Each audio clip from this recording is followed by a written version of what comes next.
Колешка, и јас сум за владење на правото, но владење на право не по селективна правда. Тоа што не ги гледате само резултатите, туку гледате некои проблеми, а ги премолчувате резултатите, не е наша вина. Ако веќе зборуваме за Министерството за внатрешни работи, тогаш ајде да зборуваме за целата слика. Да зборуваме за тоа дека денес полицијата е поприсутна на терен. Да зборуваме за засилени сообраќајни контроли, за акции против возење под дејство на алкохол и други, за санкционирање на безобзирно возење и дивите трки. Тоа не е политика, тоа се спасени човечки животи.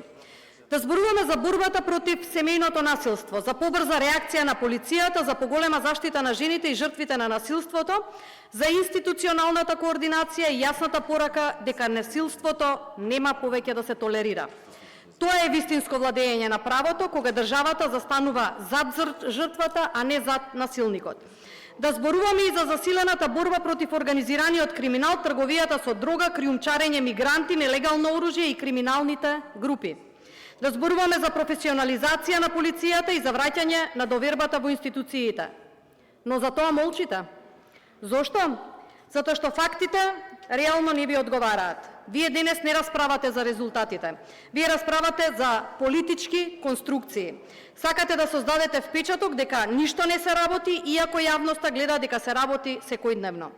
Јас ќе бидам прва што ќе побара одговорност секогаш кога некој ќе го прекрши законот, без разлика дали е функционер, директор, полицаец или обичен граѓанин. Но исто така ќе бидам прва што ќе застане во одбрана на институциите, кога тие честно, професионално и законски си ја вршат својата работа. Владењето на право не е парола што се користи само кога вам ви одговара. Владењето на право е принцип што важи за сите, и за власта, и за опозицијата, и за секој граѓанин. Затоа, ако навистина сакате сериозна дебата, ајде да зборуваме за резултатите. За поголема безбедност на граѓаните, за заштитени жртви, за посилни институции, за држава во која законите важат за сите подеднакво. Тоа е суштината и тоа е државничкиот пристап. Се друго е дневна политика. Дали е се совршено? Не.